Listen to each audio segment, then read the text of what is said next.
Well, folks, we have 2 days to get to Wyoming, fill a pronghorn tag, and get back to Bozeman. Michael and I got up early this morning, loaded the Titan, and we are on the road to central Wyoming.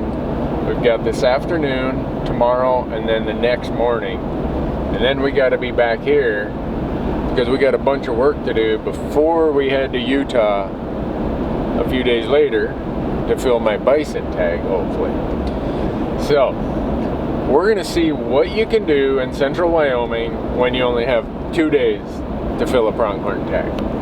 Michael's going to tell you, he's already written the script. This is how it's going to go down, as he said. All right, we'll see if this works. We'll find a nice buck tonight, and then tomorrow we'll probably re-find him, but then we're going to see another one that he's going to like.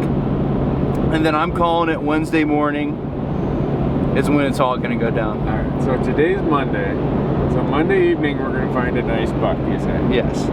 Tuesday we're going to go relocate him, but you're saying I'm going to hem and haw and go look some more. Yeah. Yep. And then Wednesday morning we're going to go back and relocate him again. Yep. And that's when I'm going to shoot him? That's what I think. Well, I'm here to tell you, if I see the buck with big prongs tonight, this hunt I'm looking for big prongs. All right.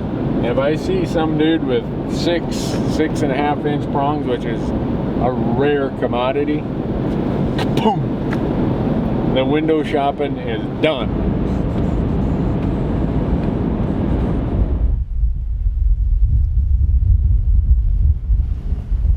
Can you hear me, people? Barely. I'm trying to hide from the wind. Well, stopped, got a little protein, got my map loaded, and the wind is still blowing 50 miles an hour. So Michael's script that we're going to find a big one tonight, I think he's going to have to be big just to keep from getting blown over. But it is, you can see Big Ben says it's 2:45.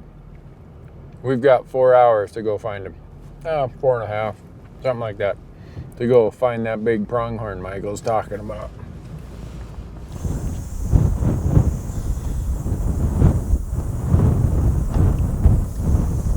Look at this. Look what I ran over, a railroad spike. Brand new tire. What is it? A railroad spike.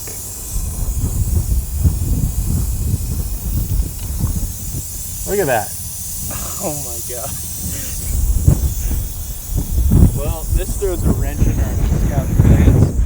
Oh god.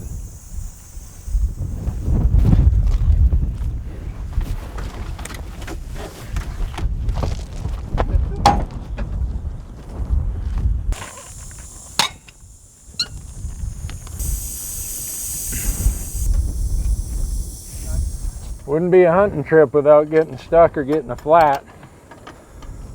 So we had to get, I don't know, 10 minutes into it before we decided to get a flat.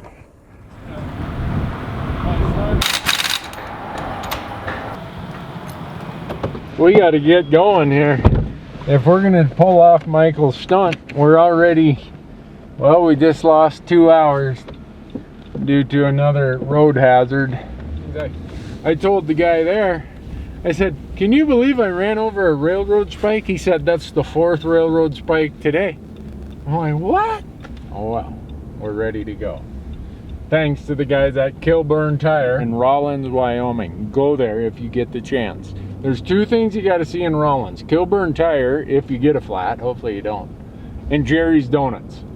Jerry's Donuts, they open at 4 in the morning. They have maple bars that you could grow. If you put your child on their maple bars down there, they'd probably grow, I don't know, 6 inches a year this way.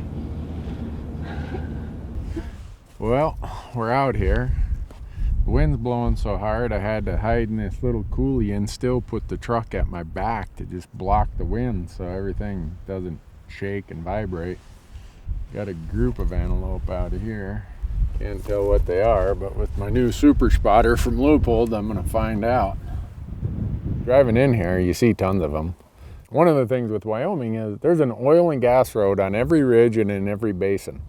So if I said, oh, I'm gonna go that way, I'd go about, I can see about 3/4 of a mile, there'd be another road. and another road, and another road. So really what you do is you just take advantage of the fact that there are tons of roads here, and you put yourself in positions, put the sun at your back, and just glass till you find one that's worth looking at even more.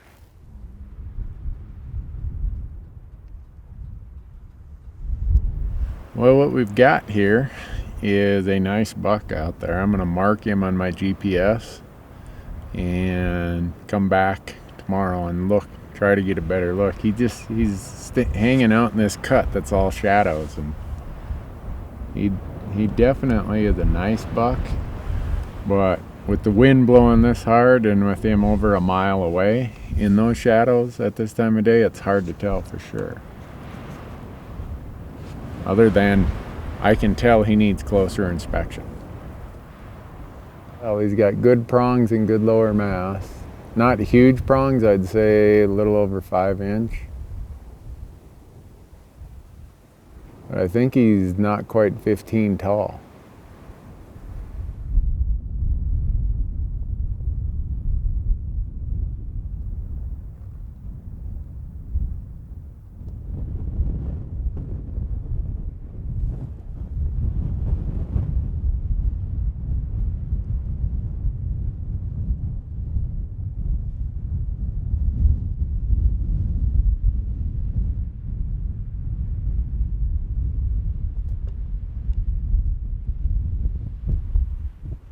That is a pretty 6-point bull there.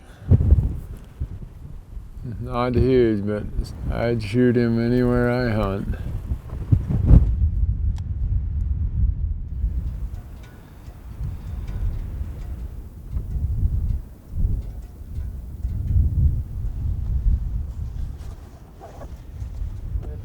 Well, we worked our way all the way to the back end of this big chunk of public. We saw one buck that needs to be looked at closer tomorrow. We got about a half hour of shooting light. I'm now going to start easing my way out a different direction. See what we might find. Tomorrow is more of the same. But tomorrow, Michael promises me we're going to find a really big one, and I'm going to walk away from it. But I don't believe him. If we find a really big one tomorrow, no walking away. I'll be walking to him.